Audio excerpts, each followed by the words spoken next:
은혜의 자산이라는 제목을 하는 말씀 증가합니다. 우리가 살아가면서 좋은 추억을 많이 가지고 있다. 이거는 참 살아가는데 큰 힘이 되고 또 큰 격려, 그것 때문에 또 위로를 얻기도 해요. 왜냐하면 때때로 우리가 힘들고 어려운 일을 만나잖아요. 그럴 때 그 좋은 추억들, 좋은 기억들, 그걸 떠올리고 있으면은 잠시나마 그 힘든 일들을 잊어버리기도 하고, 또 때로는 비록 힘들더라도 그래 그때 이렇게 좋은 일이 있었지, 그게 위로가 되면서 다시 힘을 얻기도 합니다. 그래서 우리에게 뭔가 좋은 추억이 많다, 이런 거는 우리가 살아가는 여러 부분에 있어서 스스로의 어떤 동력원이 되는 그런 경우가 많다는 거죠. 잠이 안 올 때, 피곤하고 또 공부하고 무료함이 느껴질 때, 그때도 그냥 멍하니 그 좋은 추억을 떠올리면은 괜히 혼자 희죽희죽 웃고 또 마음이 즐거워지고 그러기도 하거든요. 그런데 일반적인 일을 경험하면서 겪게 되는 이런 좋은 추억도 우리에게 그런 힘이 되는데, 만약 신앙적인 좋은 자산들, 은혜의 자산들, 은혜를 경험했던 시간들, 정말 하나님의 그 은혜 속에 사로잡혀 살아왔던 그런 소중한 이 믿음의 자산들, 이 믿음의 자산들이 많으면 어떻겠어요? 일반적인 추억도 우리에게 그런 어떤 격려가 되고 위로가 되고 힘이 되는데, 이 믿음의 자산이 많다, 은혜의 자산들이 많다는 것은 우리를 더욱더 힘있게 살아갈 수 있게 만듭니다. 더욱더 믿음으로 더 힘차게 살 수 있는 에너지, 동력원, 모든 생동감, 생동력, 그런 것을 거기에서 얻게 되죠. 혹이라도 어떤 힘든 일을 만나면 그때도 하나님이 이렇게 함께 하셨는데 반드시 지금도 함께 하실 거다, 그런 어떤 위로, 그 격려들을 그때 당시에 그 하나님이 나에게 주셨던 은혜들, 그런 상황 속에서 하나님이 함께 하셨던 것들, 이런 것들을 떠올리면서 돌아보게 되잖아요. 그리고 힘을 얻게 되잖아요. 여러분, 만약 이런 믿음의 자산이 없고 은혜의 자산이 없다고 생각해 봅시다. 그러면 어떻게 되겠어요? 과거에도 그런 은혜의 자산이 없던 사람이기 때문에 지금 이 사람이 그렇게 믿음으로 살아갈 수 있다 장담할 수 없죠. 은혜 자산이 많은 사람과 은혜 자산이 없는 사람, 이건 지금 이 사람이 어떤 삶을 살아가고 있느냐도 그냥 증명해 주는 거예요. 은혜 자산이 많은 사람은 지금도 최소한 그 사람보다는 훨씬 더 하나님의 은혜를 사모하며 믿음으로 살아가는 삶을 살고 있다, 그렇게 말해도 틀리지 않다는 거죠. 과거에도 그런 경험이 없는데 오늘 내가 이 시험을, 이 어려움을 내가 믿음으로 견딘다고 해서 하나님께서 은혜를 주실까? 계속 믿음으로 가본다고 해서 하나님께서 이 문제를 해결해 주실까? 그때도 안 해주셨는데 뭐, 이러고 살 가능성이 훨씬 많다는 거죠. 그래서 은혜 자산이 중요하다는 겁니다. 은혜 자산이 많으면 많을수록 우리는 지금도 그 은혜대로 살아갈 뿐만 아니라 앞으로 어떤 어려움을 만나도 이게 우리의 바탕이 되고 우리의 힘이 되어져서 계속 더 나은 믿음으로, 더 나은 힘으로 살아가기에 충분한 동력원이 되고 에너지원이 된다는 거예요. 그래서 우리는 은혜 자산을 많이 쌓자, 많은 은혜 자산들을 만들며 살아가자. 과거에 그렇게 못했다 할지라도 지금부터라도 어떻게 해서든 하나님 앞에 은혜롭게 살아왔던 삶, 또 하나님의 은혜를 사모하며 살아갔던 삶, 그래서 주님이 나와 함께 했던 시간들, 주님의 은혜로 가득 찼던 시간들, 이런 자산들을 많이 쌓으면서 그렇게 살아가자. 그러면 이게 훗날 나에게 큰 힘이 될 뿐만 아니라 또 어떤 어려움을 만날 때도 그때의 그런 경험들이 내게 큰 에너지가 돼서 발판이 되어서 또 일어서고 또 기뻐하고 또 찬양할 수 있는 그런 기회가 된다는 거죠. 볼테르인가요? 철학자 볼테르가 이런 말을 합니다. 내가 이제까지 살아온 나를 따져보니까 12일을 넘지 않는다. 이건 무슨 말이에요? 그렇게 철학으로 뭐 사람들을 현혹시키고 이런 지혜로운 말을 했다 할지라도 이 사람의 인생 자기가 돌아보니 내가 사람처럼 살아온 게 12일도 못 된다는 거예요. 얼마나 불행한 인생을 살았느냐, 얼마나 정말 불쌍한 사람. 물론 하나님을 믿지 않으니까, 하나님을 거부하니까 그의 인생이 가치 있고 보람될 가능성이 없죠. 그러니까 자기 인생 다 돌아봐도 12일도 채 넘지 않는다 이런 말을 하지만 여러분, 그런 거에 비해서 우리는 어떻습니까? 하나님이 늘 우리와 동행해 주시잖아요. 하나님이 늘 우리와 함께 해 주시잖아요.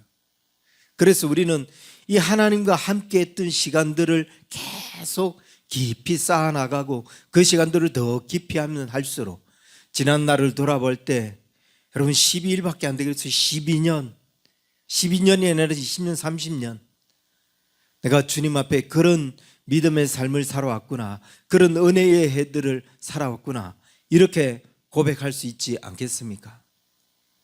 주님과 함께하는 시간들, 그 시간들을 많이 쌓아가자. 시편 137편, 우리가 잘 알고 있는 이 시편 137편을 보면은 이스라엘 백성들이 바벨론의 포로로 끌려갔을 때 그때 비로소 그발강가에서 그들이 이제 예루살렘에서 있었던 것, 그 성전에서 있었던 그때가 정말 좋았구나, 그것을 돌이키면서 고백했던 찬양이 이 시편 137편인데 제가 몇 구절만 한번 읽어드리면 이렇습니다. 우리가 바벨론의 여러 강변 거기에 앉아서 시온을 기억하며 울었도다. 그 중에 버드나무에 우리가 우리의 수금을 걸었나니 이는 우리를 사로잡은 자가 거기서 우리에게 노래를 청하며 우리를 황폐하게 한 자가 기쁨을 청하고 그들을 위하여 시온의 노래 중 하나를 노래하라 함이로다. 하나님의 징계를 받아서 바벨론의 포로로 끌려갔는데 그 끌려와서 보니까 비로소 뭐가 그립더라고요.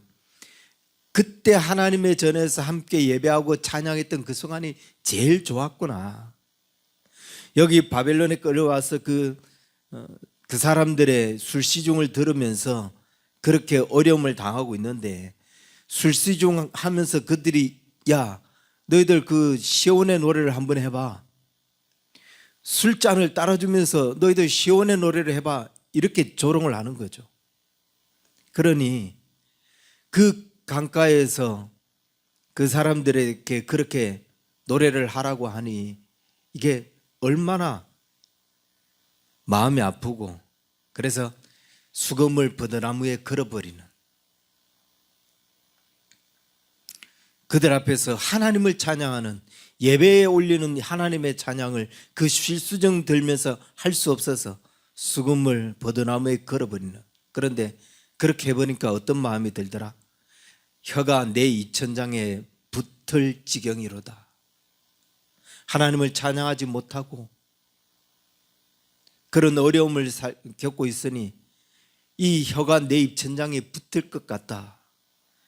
그러면서 이렇게 고백합니다. 예루살렘아, 내가 너를 잊을진대 내 오른손이 그의 재주를 잊을지로다. 내가 예루살렘을 기억하지 아니하거나 내가 가장 즐거워하는 것보다 더 즐거워하지 아니할진대 내 혀가 내 입천장에 붙을지어다. 오직 예루살렘만 기억하면서 오직 그때 그 생각들만 추억하면서 그렇게 사모하며 살겠다는 거예요. 힘든 일을 겪어보니까 그때 그렇게 하나님을 예배했던 그때가 제일 좋았더라. 근데 다행히도 이 사람들은 그렇게 하나님을 예배했던 경험이 있었으니까 이 힘든 순간을 견뎌보는 거죠. 그때를 추억하면서 견뎌보는 거죠. 만약 우리에게 이런 은혜의 자산이 없었다면 어떡하고? 앞으로 우리나라 국면이 어떻게 치닫게 될는지 모르지만 저들은 대놓고 이제 적폐청산 그러면서 교회를 무력화시키는 것, 뭐 여기까지 나오는 이야기가 한 가지 있는데 그거 이야기했다가 오늘 설교가 다른 방향으로 흘러갈 것 같아서 여러분 이 한국교회 안에 목사들 좌파 목사들 좌파가 아니에요. 그냥 이 사람들은 예수에 빠졌는데 자기가 예수에 빠졌는지도 모르고 떠드는 사람들 얼마나 많은지 모르겠어요. 교회까지 찾아와서 이야기하는데 이게 헛웃음이 나오다 못해 참 불쌍하다라는 생각까지 듭니다. 우리 예배가 이렇게 자유롭게 드리지 못하는 예배가 될 수 있어요. 물론 자기들은 좌파니까 또 그 시대에 또 살아남을 수 있을라나 모르겠지만 은혜의 자산을 쌓을 수 있을 때 우리가 어떻게 해야 되느냐, 할 수 있을 때 지난주에 말씀을 나눴던 것처럼 다윗이 그랬던 것처럼 자신이 할 수 있는 것 다 해보자. 백향궁에 그에 있는 자기를 바라보고 있다가 하나님의 성전을 바라보니까 회장 가운데 있고 그래서 그 마음이 하나님의 전을 짓고 싶다라는 마음이 생겼어요. 그리고 나단 선지자에게 그걸 이야기하니까 나단 선지자가 뭐라고 이야기해요? 왕의 마음에 할 수 있는 것을 다 하시오. 그런데 그날 밤에 하나님께서 나단에게 이렇게 말씀하십니다. 우리가 읽은 본문 그 앞에 12절 13절 내가 내 몸에서 내 씨를 내 뒤에 세워 그가 내 이름을 위하여 집을 건축할 것이라. 다윗은 전쟁을 통해서 피를 많이 흘렸기 때문에 성전을 짓지 못한다는 거죠. 그리고 다윗이 이 하나님의 음성을 들었어요. 나는 성전을 짓지 못하는구나. 이건 내 사명이 아니구나. 그런데 그럼에도 불구하고 다윗은 어떻게 하죠? 그래, 이건 내 사명이 아니니까 그만두자 입니까? 아니에요. 내가 할 수 있는 건 다 해보자. 그래서 성전 건축에 필요한 모든 재료들 또 물질들을 준비합니다. 자기 사명이 아님에도 불구하고 열심을 내어서 역대상 22장에 보면은 다윗이 이 일을 준비하는데 얼마나 열정적으로 준비하고 있는지 제가 말씀을 준비하면서 역대상을 다시 한번 봤는데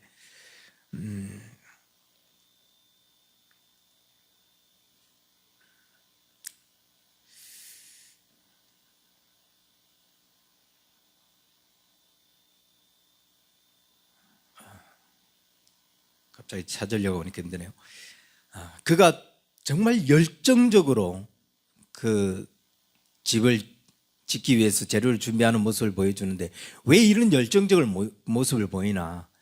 그가 이 성전을 짓겠다고 하는 이 마음을 가진 것만으로도 하나님께서 그에게 어떤 축복을 주셨죠?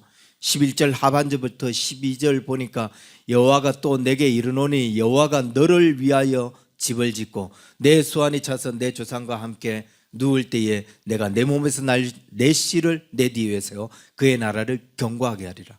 하나님이 다윗을 위해서 집을 지어주겠다. 그 집이 어떤 집이에요?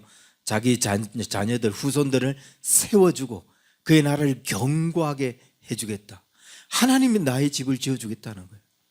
이게 내 삶이 아님에도 불구하고 내가 그 일을 하고자 하는 열정을 갖고 할 때에 하나님이 내 집을 지어주겠다. 내 자녀들을 세워주고 그의 나라를 견고하게 해주겠다. 여러분, 우리 그리스도인들이 자녀들에게 물려줄 수 있는 최고의 것이 뭐예요? 여러분, 많은 물질 물려주면 잘한 겁니까? 많은 재산 물려주면 정말 제일 좋은 거 물려준 건가요? 그거 아무 쓸데없어요. 가장 영광스러운 것, 가장 바람직한 것, 하나님의 은혜를 물려주는 거예요.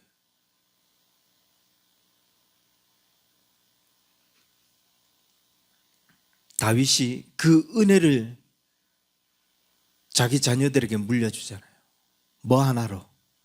내가 성전을 짓겠다라는 이 마음을 가진 것 하나로, 그리고 그 일을 위해서 열정을 내는 것 하나로 내가 너의 집을 짓고 내 자녀를 세워서 그 나라를 견고하게 해주겠다.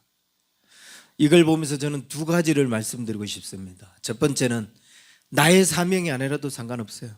나의 은사가 없어도 상관없어요. 그쪽에 내 은사가 아니고 내가 져야 할 짐이 아니라고 생각해도 상관없어요. 그럼에도 불구하고 내가 할 수 있는 거 다 해보자. 주의 나라를 위해서, 하나님의 나라를 위해서. 이건 내 사명이 아니야, 내 은사가 아니야, 이렇게 손살에 치지 말고 그럼에도 불구하고 내가 할 수 있는 것 다 해보자. 다윗이 그랬던 것처럼. 또 한 가지는 결국은 이게 다윗에게는 은혜의 자산이었다라는 거죠. 여기 있네요. 다윗이 이 은혜의 자산인 이 성전을 건축하면서 얼마나 기뻐했느냐.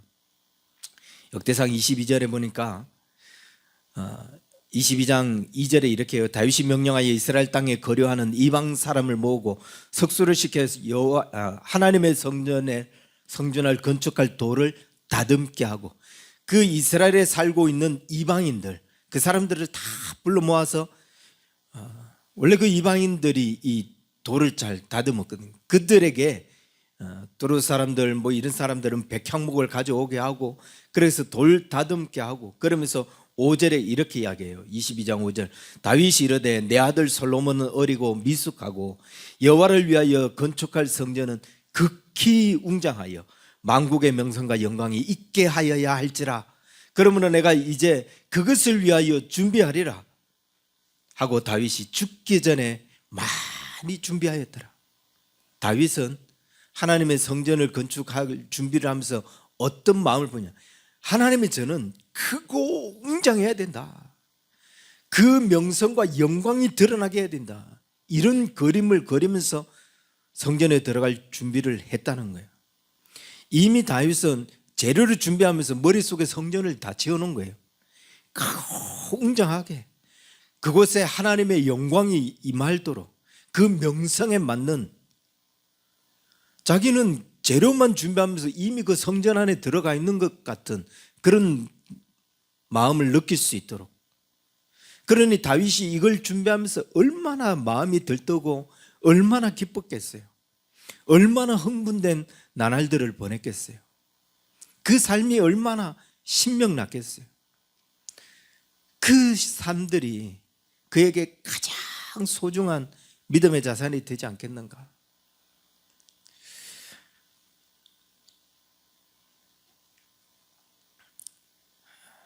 시편 42편에 보면은 고라 자손이 이런 고백을 합니다. 그들이 많은 고통과 아픔을 겪으면서 요단 땅, 헤르몬산, 미살산, 그때를 이렇게 떠올려요. 시편 42편 6절에 내 하나님이여 내 영혼이 내 속에서 낙심이 되므로 내가 요단 땅과 헤르몬과 미살산에서 주를 기억하나이다. 최소한 고라 자손들은 그 헤르몬, 미살산 이곳에서, 요단 땅 이곳에서 하나님 주셨던 놀라운 은혜가 있었던 거죠. 아니면 하나님 앞에서 정말 다윗처럼 그 하나님의 성전을 지으면서 신명나는 그런 삶을 살았던 경험이 있었던 거예요. 그러니까 낙심이 되고 고통당할 때 하나님은 내가 그때를 추억합니다 라고 이야기하잖아요. 그러면서 5절에 뭐라고 이야기하냐면 내 영혼아 어찌하여 낙심하며 어찌하여 내 속에서 불안해하느냐. 너는 내 하나님께 소망을 두라. 그가 나타나 도우시리라. 그러므로 말미암아 여전히 여호와를 찬송하리라. 그 은혜의 자산이 있으니까 이런 고백들을 하는 거예요. 모세에게는 시내산이 그런 곳이겠죠. 엘리야에게는 갈멜산이 그런 곳이겠죠. 우리에게는 이곳이 그런 곳일 수 있기를 바라고, 언약의 교회가, 지금의 내가 서 있는 자리가, 지금의 내가 살아가는 삶의 시간들이 그런 곳이 될 수 있기를 바라요. 어느 때나 그것을 바라볼 때 그때 내가 하나님을 그렇게 바라봤지. 여러분, 우리 인생의 가장 행복한 순간이 어떤 순간입니까? 우리 인생을 가장 멋지게 만들어주는 순간이 어떤 거예요? 하나님 앞에 뭔가 비전을 이루어가면서 그 일을 위해서 헌신하다가 뭐 순교하고, 저는 그것도 아닌 것 같아요. 조금 전에 우리가 찬양했던 것처럼 내 눈이 주의 영광을 지금 바라보고 있는 것, 그 하나님의 은혜 앞에 함께 서 있는 것, 이게 가장 행복한 순간 아닐까요? 이게 가장 멋진 순간들 아닐까요? 지금 내가 주의 영광을 바라보고 있는 거예요. 하나님은 우리의 어떤 비전들이 이루어지게 하시고 우리의 어떤 꿈이 이루어져도 이 순간보다도 행복한 순간은 없을 거예요. 하나님의 영광 안에서 그 주님을 바라보고 있는 것, 그 주님과 함께 서 있는 것, 이것만큼 행복한 순간이 있을까요? 어떤 고난이 와도 그 고난을 이겨낼 수 있을 만큼, 고라존슨이 그렇게 했던 것처럼 어찌하여 내 속에서 불안해하냐, 하나님 바라라, 하나님께 소망을 두라 라고 자기 안에 채찍을 할 수 있던 그 은혜의 자산, 우리 그것을 많이 만들자. 그 시간들을 더 소중하게 만들면서 살아가자. 그럴 수 있는 저와 여러분 될 수 있기를 주의 이름 간절히 축원합니다. 기도하겠습니다. 하나님 아버지, 우리를 이 자리에 세우시고 부르신 주님, 이 자리가 우리가 주님 앞에 서 있는 가장 은혜로운 자산이 될 수 있는 자리가 되게 하여 주옵소서. 날마다 우리가 주의 영광을 보게 하시고 날마다 우리가 눈을 들어 주의 그 영광 가운데 서 있는 그런 삶이 될 수 있도록 하나님 축복하여 주옵소서. 하나님의 그 임재 아래서 우리가 함께 서 있을 때 우리의 그 삶이 얼마나 행복하고 얼마나 복된지요. 전능하신 주님, 거룩하신 주님, 우리의 모든 삶을 하나님께서 그렇게 이끌어 가시기를 소망하며 우리 또한 그렇게 하기 위하여 우리가 할 수 있는 거 다 해볼 수 있게 하여 주옵소서. 우리가 할 수 있는 그것이 우리의 사명이든 우리에게 은사가 있든 없든 내가 져야 할 짐이냐 아니냐 따지지 말고 하나님 아버지, 우리가 주를 위해서 할 수 있는 일이라면 무엇이든지 다 해보는 그런 하나님의 사람들 되어서 다윗처럼 은혜의 자산들을 많이 쌓아가는 그런 우리 언약의 성도들 다 될 수 있도록 축복하여 주옵소서. 이제는 우리 주 예수 그리스도의 은혜와 하나님 아버지의 크신 사랑과 성령님의 인도하심이 더 많은 은혜의 자산으로 주님 앞에 살아가기를 소망하는 우리 언약의 성도들 저들의 모든 삶 위에 이제로부터 영원토록 항상 함께 있을지어다. 아멘.